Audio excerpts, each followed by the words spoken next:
So let's control our effect chain now with some automation. So we're going to go into the upload to canvas um, uh, folder there, open that up, and click on Graphical Automation Editor. So what we're going to do here, to start with, there's 3 versions. There's Basic, Standard, and Fancy. They go in that order. I think it's easiest to just start with the Basic because it's like a stripped down version of the other ones. The Standard's sort of a medium one where you have the functions that I think you really want to have, and Fancy has some really unique functions to some extent that I created myself. So go ahead and click on Graphical Automation Editor Basic, and you can open that up like this. What you might want to do, you might want to save this as something else for now, because I'm not actually going to save this patch. I'll just keep it open like this. But you're left with this little patch here. So if you go to presentation mode, you might see that it opens up in this little handy way. I sort of set all this up to look like this, so it'd be easy to use for a live performance. You can just, I think you might just want to keep these the way they are in terms of their presentation view. All right, so let's grab the effect chain that we made last time. You're also welcome to just make a new one if you want. I'm just going to do Command-C, close this out, don't save, and I'm going to plop that into here. So we can actually build around this. We can patch around here underneath this little thing here. So I'm just going to go ahead and adjust some of these parameters here and just make sure we're getting sound through. And we are, so that's good. So let's now go here and click on this Open Automation button here. This opens up this Graphical Automation Editor. So this might look slightly overwhelming initially, I understand, and I'm not an amazing programmer, but I did try my best here to keep things neat and add colors and have it to be relatively easy to navigate. But apologies in advance for all the bugs and things that are quirky about this thing. So the first thing that's quirky is that in order to do anything here, like if I click on it, we're just moving around in this timeline here, right? So we have on the horizontal axis basically have time. If I press space, we start ticking away, right, in seconds. We can actually adjust the duration of this here to anything we want. Let's say we wanted it to be 30 seconds. We can click 30,000, that'll be milliseconds. Click outside where nothing is. And now if I press space, we're moving in, the whole automation gets automatically scaled, and now we have 30 seconds here. And we just click and go to each point we want really quickly. So if you wanted to reset the position, you can click here on cursor to 0. If you wanted to start stop, you can also press here, but the space bar is what triggers this as well. And then when this cursor here is selected, clicking around allows you to go to different locations. Right now, all editing is disabled. You can see here it says performance mode on, all editing blocked. Disable performance mode if you want to edit. To disable performance mode, you have to click on here. And you see everything disappeared. If you now click on here, show all, that actually still retains the automation information there. Do show none, that hides all of it. What I'm going to show you now is that you can actually navigate and view each channel individually if you want. So if I click on show none and click on 1, we can see channel 1 and actually channel 9 there in the background. This is a quirk that I can't get around. It always shows them every 8th one. If I click on number 2, you can also see where's number 10, but you can at least navigate them like this. If we click on number 3, we see channel number 3, number 4, we now see channels 3 and 4 simultaneously, etc. So you can select channels and hide them in this manner like this. Oh, there's a little bug there. Shoot, need to fix the 6 doesn't work when I click on it again to hide it. We'll live with it for now. But so this is a way to navigate the different channels. If you wanted to name these differently, you can do that. So you see 1 down here. I'm going to do 1 channel 1. And now you see channel 1 is called channel 1. Channel 2, let's call that channel 2. Channel 3, let's call that channel 3. So you can quickly name them like this. When you recall the channels, then they pop up with the correct name. All right, so what we have going on here is we have this effect chain, and the whole point of this automation editor is to control things. So we want to control automation parameters here. So let's just do something really simple to begin with. Let's try to control the dry wet knob of both the Pong delay and the pitch shifter here. What I want to do here is I want to take the clear enable and I want to clear all the channels. So if clear enable is not on, you can't clear the channel. This is so you don't do it by accident when trying to switch them as they're so close. So you have to take this safety off. You can then clear a channel individually like so, but you can also just hit clear all and that clears everything that you got there. You don't have to be alarmed if you accidentally hit this. If you had it saved as a preset, that'll load it up like that. You can also save anything that you want, is what I wanted to say here with the preset object. We're going to go to show none, hit channel 1, and we're going to start by doing automation on channel 1. So what I'd like to do here is I'd like to add some automation data. Now how do we do that? So we have this toolbar here that we can now finally interact with. This random play function, we're just going to skip for now. This basically allows you to have the automation editor sort of play through itself at random, but for now we're just going to look at the other functions. So this cursor again allows you to click through the patch in any way you want. Because we clicked on that preset object, we changed the duration, so we're going to go back to 30,000. If we go to the mouse mode, however, we can now click to add dots, click on a dot to move it. So for example, now if I click on a dot anywhere here, I can add automation data. This is very exciting. If you click on the dot again, you can move the dot to whatever location you want. You can option click on a line, and that allows you to do a spline function, or curvature is what I like to usually call it. And if you want to delete a dot, you can shift click and that deletes the dot. So we're going to do a little crescendo and go back down here for channel 1. Let's keep it really simple.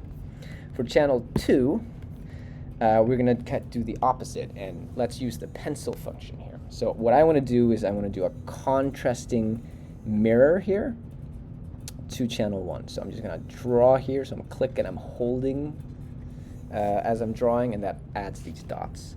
I think it's kind of boring that it's moving totally directionally, so I'm going to use the pencil again to just make a little bit of weirdness around it.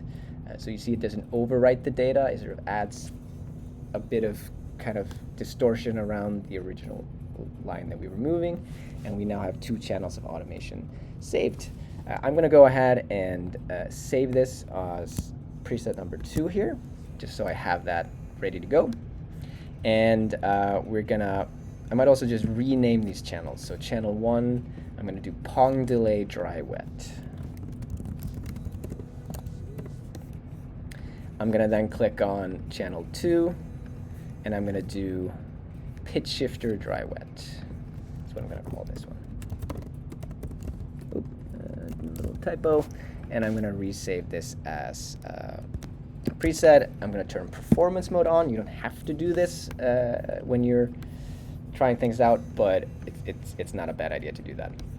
All right, so now we've done this automation. We have our audio effect chain that's playing, but we're still not able to control anything. So the way this is set up here is you have 47 possible lanes of automation. There's 48 here, but that 48th channel doesn't actually work and allow you to do anything. So we have 47 channels. You see send auto.1, auto.2, etc. is the syntax. So what we can simply do here is we can do receive auto.1, and we can hook this receive message up to this dry wet knob here. And now if I click spacebar and start the automation, we see this dry wet knob moving here. So this is going to be moving here with channel number 1 because performance mode is on. I couldn't see that one.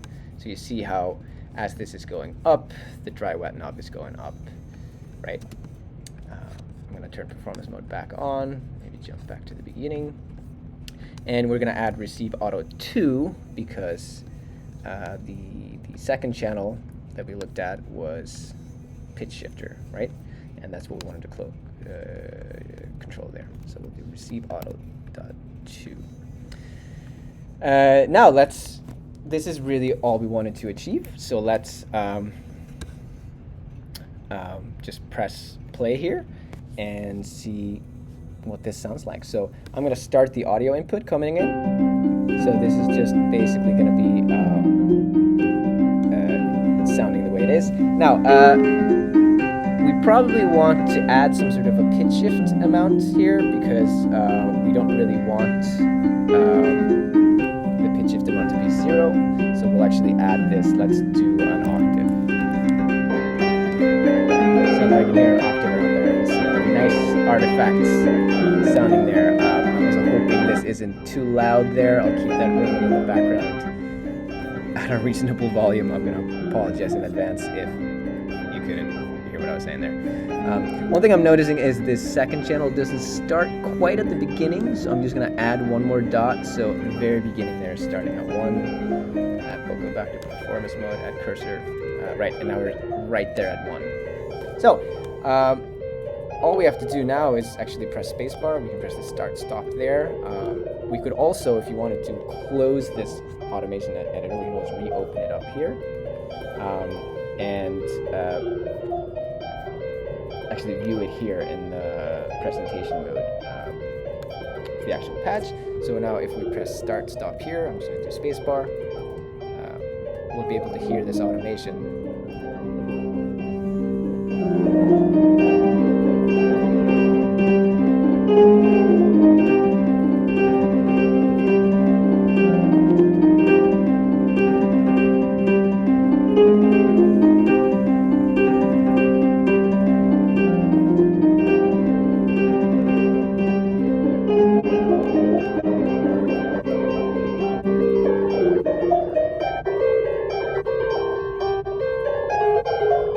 So you might have noticed a fun thing that I did there. While the automation is running, you can actually still interact with the patch, which is kind of fun. I thought it was kind of underwhelming when we were listening to it, and I think it's nicer if this metro is on. So maybe we'll try here a different preset with the. Oh, I see these presets are not weren't actually getting saved as I copied it. So we'll change this to be something else here. This will now be sounding much more interesting. I also think maybe the pitch shift amount, maybe we can add another automation lane for this. So I'm going to open the automation, go to channel number 3. For quickness, I'm actually just going to use the mouse here. So we'll maybe just do something like this here, somewhere along the middle, and this will pitch shift things. The thing here about the pitch shifting is we have a value that's 0 to 1 is going to be receive auto dot 3, right? And we don't want that to happen. We want to scale this. So let's scale this to be 0 and 1, which is the low and the high, and scale that to a new low and high, which will be 1200, as or minus 1200 and 1200. Actually, we'll just round that up there to cents, so I won't add dots after them. But you can use dots there if you want. And we're going to hook that up there to the pitch shift amount cents. So now, if I press start the audio input here, and I reset the cursor, and we start playing, this will maybe sound a little bit more interesting, I think, or more noticeable.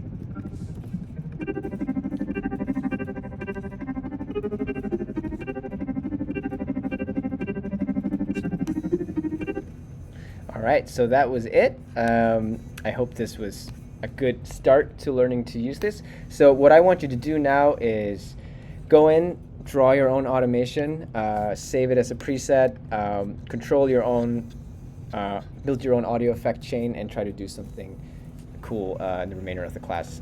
I hope this is helpful. You're then welcome to look at the other automation editors later on if you want, but for now, I think you'll be fine just using the basic version. The other ones are just sort of have some extra fancy uses. All right.